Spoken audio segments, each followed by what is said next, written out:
सनातन शास्त्रमध्ये आपल्या सर्वांचं स्वागत आहे. आपण सगळे सतत विचारांच्या गर्दीत असतो, नाही का? अगदी. म्हणजे आत्ताच हे ऐकत असतानाही डोक्यात दुसरे विचार सुरू असतील. पण कधी शांतपणे विचार केलाय का की हे विचार येतात तरी कुठून? पुढच्या क्षणी कोणता विचार येईल हे आपण ठरवू शकतो का? नाही, शक्यच नाही. आणि सगळ्यात मोठा प्रश्न, हा जो सतत विचार करणारा आहे तो नक्की आहे तरी कोण? आपण खरोखरच आपल्या विचारांचे मालक आहोत की फक्त एका मोठ्या सिनेमाचे प्रेक्षक? आज आपण याच रहस्याच्या मुळाशी जाणार आहोत. उपनिषद, भगवद्गीता आणि योगशास्त्र या आपल्या प्राचीन ग्रंथांच्या आधारे आपण विचारांच्या या चक्रव्यूहाचा नकाशा समजून घेणार आहोत. Let's explore this together. आपण सुरुवात एका साध्या अनुभवाने करूया. समजा आपण शांत बसलो आहोत. अचानक काल ऑफिसमध्ये झालेला मीटिंगचा विचार येतो. मग तिथून तो विचार बायकोने मागवलेल्या भाजीवर जातो आणि तिथून थेट लहानपणी पावसात भिजल्याच्या आठवणीत रमतो. या विचारांच्या साखळीत आपण कुठे होतो? बरोबर. आपण ही साखळी निवडली होती का? नाही, अजिबात नाही. आणि हाच आपल्या चर्चेचा पाया आहे. शास्त्रानुसार विचार हे स्वयंचलित असतात. ऑटोमॅटिक. ऑटोमॅटिक. हो. म्हणजे आपण ते जाणीवपूर्वक तयार करत नाही. ते एका नैसर्गिक प्रवाहासारखे वाहत येतात. कठोपनिषदात यावर एक अतिशय सुंदर रूपक आहे. अच्छा. तिथे असं म्हटलंय की आपलं शरीर म्हणजे एक रथ आहे. हो, हे मी ऐकलंय. बरोबर. तर शरीर रथ आहे. आपली इंद्रिये म्हणजे डोळे, कान इत्यादी हे त्या रथाला जोडलेले घोडे आहेत. ठीक आहे. बुद्धी ही त्या रथाची सारथी आहे, जी घोड्यांना योग्य दिशा दाखवते. आत्मा म्हणजे आपलं खरं स्वरूप हा त्या रथाचा मालक किंवा स्वार आहे. आणि मन म्हणजे त्या घोड्यांच्या तोंडी असलेला लगाम. एक मिनिट थांबा. हे खूप महत्वाचं आहे. म्हणजे मन, ज्याला आपण आपलं सर्वस्व मी समजतो, ते खरं तर फक्त एक साधन आहे, एक लगाम. अगदी. संपूर्ण व्यवस्थेचा एक छोटासा भाग. ही कल्पना स्वीकारायला खूप कठीण आहे. माझी तर संपूर्ण ओळख माझ्या विचारांवर आणि माझ्या मनावर अवलंबून आहे. त्याला फक्त एक साधन मानणं म्हणजे स्वतःला पदावरून खाली खेचण्यासारखं आहे. हो. एक्झॅक्टली. अगदी बरोबर. आणि म्हणूनच हा भ्रम इतका शक्तिशाली आहे. पण हे रूपक आपल्याला स्पष्ट करतं की मन हे आपण नाही. जसं हृदयाचे ठोके आपोआप पडतात, पचनक्रिया आपोआप होते, बरोबर. तसा विचारांचा प्रवाह ही एक नैसर्गिक, शारीरिक, मानसिक प्रक्रिया आहे. त्यामुळे कोणी जेव्हा म्हणतं की विचार करणे थांबवा, तेव्हा ते हृदयाचे ठोके थांबवा असं म्हणण्यासारखंच आहे. ते शक्यच नाही. नाही. तर याचा अर्थ असा की माझ्या डोक्यात येणाऱ्या नकारात्मक विचारांसाठी किंवा चिंतेसाठी मी स्वतःला दोष देण्याची गरज नाही. अजिबात नाही. ते फक्त एका जुन्या प्रोग्रामिंगचा भाग आहेत जे आपोआप सुरू होतात. खरं सांगायचं तर हे ऐकून खूप मोठं ओझं उतरल्यासारखं वाटतंय. नक्कीच. हीच ज्ञानाची पहिली पायरी आहे, कर्तेपणाचा भाव सोडणं. पण मग पुढचा प्रश्न येतो की जर आपण विचार तयार करत नाही तर ते येतात कुठून? हाच प्रश्न माझ्या मनात होता. काही यंत्रणा आहे का यामागे? आहे. याचं उत्तर वेदांत आणि योगशास्त्र चित्त या संकल्पनेत देतात. चित्त? हो. आपण सगळ्यांनी पतंजली योगसूत्रातील पहिलं सूत्र ऐकलं असेल, योगश्चित्त वृत्ती निरोधाः. हो, ऐकली आहे. याचा अर्थ आहे चित्ताच्या वृत्तींना म्हणजे मॉडिफिकेशन्स ऑफ द माइंडफील्ड शांत करणे म्हणजेच योग. इथे वृत्ती म्हणजे विचारांचे तरंग. एक मिनिट. आपण चित्त म्हणतोय, आधी आपण मन लगाम आहे असं म्हटलं, आणि सर्वसाधारणपणे विचार हे मेंदूचं काम मानलं जातं. बरोबर. तर शास्त्रानुसार मन, चित्त आणि मेंदू यांचा काय संबंध आहे? यात नेमका काय फरक आहे? खूप छान प्रश्न आहे. हे समजून घेणं महत्वाचं आहे. आपण एका आधुनिक उपमेने हे समजूया. सांगा. आपला मेंदू म्हणजे कॉम्प्युटरचा हार्डवेअर आहे. मदरबोर्ड, प्रोसेसर वगैरे. हार्डवेअर, ठीक आहे. मन म्हणजे त्या कम्प्युटरची रॅम किंवा ऑपरेटिंग सिस्टम आहे, जी सध्या सुरू असलेल्या कामांवर प्रक्रिया करते. अच्छा. पण चित्त म्हणजे त्या कम्प्युटरची हार्ड ड्राईव्ह आहे. एक अथांग स्टोरेज, एक सूक्ष्म स्मृतीचे क्षेत्र, अ सटल मेमरी फील्ड, जिथे सर्व काही साठवलेलं आहे. वा, ही उपमा खूपच स्पष्ट आहे. म्हणजे चित्त ही आपली कर्म आणि अनुभवांची हार्ड ड्राईव्ह आहे. अगदी. आणि या हार्ड ड्राईव्हमध्ये प्रामुख्याने 3 प्रकारचा डेटा साठवलेला असतो. कोणता? पहिला आहे संस्कार. हे आपल्या सर्व कर्मांचे, अनुभवांचे आणि भावनांचे खोलवर रुतलेले ठसे आहेत. Deep seated impressions. जसं आपण एखादा मार्ग रोज वापरला तर तिथे पक्की पायवाट तयार होते, तसे. अगदी तसंच. उदाहरणार्थ लहानपणी कुत्र्याला घाबरण्याचा अनुभव आला तर तो संस्कार चित्तात साठून राहतो आणि मोठेपणीही कुत्रा दिसल्यावर भीतीचा विचार आपोआप वर येतो. बरोबर. दुसरा प्रकार आहे वासना. हो, या आपल्या सुप्त इच्छा किंवा प्रवृत्ती आहेत, लेटंट टेंडन्सीज.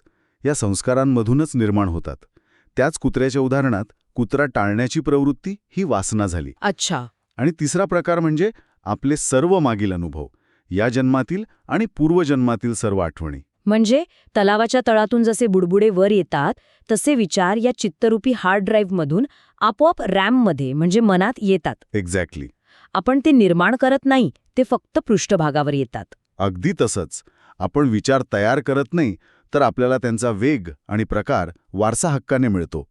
आता हे विचार वर काय येतात, त्यांना चालना म्हणजे ट्रिगर कशामुळे मिळतो, याचेही 3 मुख्य स्तर आहेत. अच्छा. पहिला आणि सर्वात सोपा स्तर आहे स्मृती, मेमरी. जुने अनुभव, जुनी माहिती नव्या रूपात पुन्हा पुन्हा समोर येते. आणि दुसरा स्तर? दुसरा स्तर आहे इंद्रियांचा संपर्क, सेन्सरी कॉन्टॅक्ट. हा खूप शक्तिशाली ट्रिगर आहे. हो, हे तर खरंय. एखादा विशिष्ट सुगंध, जसं की पावसाळ्यातल्या मातीचा वास, आपल्याला थेट लहानपणीच्या आठवणीत घेऊन जातो. एखादं जुनं गाणं ऐकलं की त्या काळातल्या भावना आणि विचार क्षणात जागे होतात. ही प्रक्रिया इतकी वेगवान असते की आपल्याला कळायच्या आत विचारांची एक संपूर्ण साखळी सुरू झालेली असते. हे तर आपण रोज अनुभवतो. श्वासाचा आणि विचारांचा संबंध आहे हेही अनुभवता येतं. पण तरीही जेव्हा एखादा काळजीचा विचार येतो तेव्हा तो बाहेरून आलाय असं नाही वाटत. नाही, तो माझाच वाटतो. मी काळजी करतेय, मला भीती वाटतेय. हा मालकी हक्काचा, ओनरशिपचा गोंधळ का होतो? आणि इथेच आपण या रहस्याच्या केंद्रस्थानी पोहोचतो. सांगा. याचं कारण आहे अहंकार. इथे एक गोष्ट स्पष्ट करायला हवी. प्रचलित भाषेत अहंकार म्हणजे गर्व किंवा अभिमान. हो. पण वेदांतामध्ये अहंकार ही एक तांत्रिक संज्ञा आहे. याचा अर्थ आहे मी करता आहे ही भावना. I am the doer. मी हे करतोय, मी ते बोलतोय, मी विचार करतोय. ही जी स्वतःची एका भूमिकेशी ओळख आहे, तोच अहंकार आहे. थांबा 1 मिनिट. म्हणजे मी विचार करतेय, हा विचार सुद्धा आपोआप येतो. हो, आणि मग तोच स्वतःला विचार करणारा म्हणून घेतो. बरोबर. दिस इज अ लूप. हे तर चक्रावून टाकणार आहे. म्हणजे विचार आधी येतो आणि मग अहंकार त्यावर माझा असा शिक्का मारतो. अगदी अचूक पकडलं. प्रक्रिया अशीच होते. भगवद्गीतेच्या 3ऱ्या अध्यायात श्रीकृष्ण अर्जुनाला हेच सांगतात. काय? सर्व कर्म प्रकृतीच्या गुणांद्वारे केले जातात, पण अहंकारामुळे भ्रमित झालेला आत्मा मी करता आहे असे मानतो. अच्छा. विचार हे प्रकृतीचा म्हणजे निसर्गाच्या एका मोठ्या यंत्रणेचा भाग आहेत. ते येतात आणि जातात. पण अहंकार नावाचा एक दुसरा विचार मध्ये येतो आणि म्हणतो, थांबा, हा विचार मी केला आहे, ही चिंता माझी आहे. खरंय. गंमत म्हणजे मी विचार करत आहे हा सुद्धा एक विचारच आहे, जो स्वतःला विचार करणारा समजतो. तो एक खोटा मालक आहे जो भाड्याच्या घरात राहून घराला आपलंच म्हणतोय. Oh, this is where it gets really interesting. जर मी विचार करणारी नाही तर मग मी कोण आहे? Who am I? हाच तो. हा. तर मानवी अस्तित्वाचा सगळ्यात मोठा आणि मूलभूत प्रश्न आहे. आणि याचं उत्तर उपनिषदांनी हजारो वर्षांपूर्वी दिलं आहे. ते सांगतात की तुम्ही साक्षी आहात. साक्षी? तुम्ही ते आहात जे विचारांना पाहते. आत्मा विचारांना प्रकाशित करतो, पण त्यात सहभागी होत नाही. तो फक्त पाहतो. बृहदारण्यक उपनिषद म्हणते की ते तत्व असं आहे की जिथे डोळे पोचू शकत नाहीत, वाणी पोचू शकत नाही आणि मनही पोचू शकत नाही. म्हणजे आपलं खरं स्वरूप या सगळ्याच्या पलीकडे आहे. अगदी. यामागचा तर्क काय आहे? हे अनुभवाच्या पातळीवर कसं पडताळता येईल? याचा तर्क खूप सोपा आणि अनुभवजन्य आहे. बघा, विचार येतात आणि जातात, ते बदलतात. हो. आज आनंदाचे विचार आहेत, उद्या दुःखाचे. हो. भावना येतात आणि जातात. शरीर बदलते. पण या सगळ्या बदलांना पाहणारा, यांना जाणणारा तुम्ही कायम असता. अच्छा. जे कायम राहतं ती जागरूकता आहे, अवेअरनेस. ती कधीच बदलत नाही. जसं सिनेमाच्या पडद्यावर चित्र बदलतात, कधी ॲक्शन, कधी कॉमेडी, पण पडदा तोच राहतो. तसंच आहे. म्हणजे जागरूकतेला अस्तित्वात राहण्यासाठी विचारांची गरज नाही, पण विचारांना ओळखण्यासाठी जागरूकतेची गरज आहे. एक्झॅक्टली. याचं सर्वोत्तम उदाहरण म्हणजे गाढ झोप. गाढ झोप कशी? गाढ झोपेत विचार नसतात, मन नसतं, अहंकार नसतो, पण तुम्ही असता. बरोबर. म्हणूनच सकाळी उठल्यावर आपण म्हणू शकतो की मला छान शांत झोप लागली. जर तुम्ही तिथे नसतात तर हे कोणी अनुभवलं असतं? तीच ती शुद्ध शांत जागरूकता म्हणजे आपलं खरं स्वरूप आहे. हे सगळं तात्विकदृष्ट्या खूप आकर्षक आहे. पण रोजच्या जीवनात या ज्ञानाचा उपयोग कसा करायचा? कारण माझा आणि अनेकांचा अनुभव आहे की ध्यानाला बसल्यावर तर विचार कमी होण्याऐवजी अजूनच वाढतात. हो, हे होतंच. मी एकदा एका शिबिरात गेले होते. तिथे जेवढा जास्त मी विचारांना थांबवण्याचा प्रयत्न करत होते, तेवढे ते जोरात ओरडत होते. मला वाटलं की मी यात पूर्णपणे अयशस्वी झालीये. आणि इथेच या ज्ञानाचा खरा कस लागतो. ध्यानादरम्यान विचार वाढणे हे अपयश नाही, उलट ती एक शुद्धीकरणाची प्रक्रिया आहे. अ प्युरिफिकेशन प्रोसेस. हो. विचार करा, दिवसभर आपलं मन बाहेरच्या हजारो गोष्टींमध्ये, कामांमध्ये, लोकांमध्ये गुंतलेलं असतं. जसे एखादं धरण भरलेलं असतं. जेव्हा आपण शांत बसतो, डोळे मिटतो, तेव्हा आपण बाहेरील जगाचा प्रवाह थांबवतो. मग आत चित्तात साठलेले जुने संस्कार, दाबलेल्या भावना, अपुऱ्या इच्छा म्हणजे वासना बाहेर पडायला जागा शोधतात. अच्छा. हा एक प्रकारचा मानसिक बॅकलॉग आहे, जो साफ होत असतो. त्यामुळे विचार वाढले तर समजावं की आतली स्वच्छता खोलवर सुरू झालीय. म्हणजे विचारांशी लढायचं नाहीये तर? त्यांना फक्त येऊ आणि जाऊ द्यायचं. अजिबात लढायचं नाही. खरी मुक्ती विचार थांबवण्यात नाही, कारण ते शक्य नाही. बरोबर. खरी मुक्ती त्यांच्याशी एकरूप न होण्यात आहे. विचारांना स्वतःपासून वेगळं पाहणं म्हणजेच साक्षीभाव जागृत करणं. साक्षीभाव. हो. जसं आपण रेल्वे स्टेशनच्या प्लॅटफॉर्मवर बसून येणाऱ्या जाणाऱ्या गाड्या पाहतो. एक गाडी येते, दुसरी जाते. आपण शांतपणे पाहतो, पण कुठल्याच गाडीत बसत नाही आणि तिच्यासोबत निघून जात नाही. वाह. तसंच विचारांना पाहायचं. चिंतेचा विचार आला त्याला पाहायचं. आनंदाचा विचार आला त्यालाही पाहायचं, पण त्यात स्वतःला गुंतवून घ्यायचं नाही. आणि हे सरावाने कसं शक्य होतं? हे सरावाने आणि योग्य समजुतीने शक्य होतं. जेव्हा ही जाणीव हळूहळू स्थिर होते की विचार येतात आणि जातात, पण मी स्थिर आहे. मी ती जागा आहे, ते आकाश आहे, जिथे हे विचारांचे ढग येतात आणि जातात. अगदी. तेव्हा त्या खोट्या कर्त्याचा, त्या अहंकाराचा प्रभाव कमी होतो. हळूहळू तो विरघळून जातो आणि फक्त शुद्ध साक्षीभाव उरतो. तेव्हा हे स्पष्टपणे लक्षात येतं की दुःखाचे कारण विचार नाहीत, तर विचारांशी घट्टपणे जोडले जाणे, त्यांना मी आणि माझे म्हणणे, हे आहे. बरोबर. तर आजच्या या सखोल चर्चेचं सार असं आहे की विचार ही एक यांत्रिक, स्वयंचलित प्रक्रिया आहे.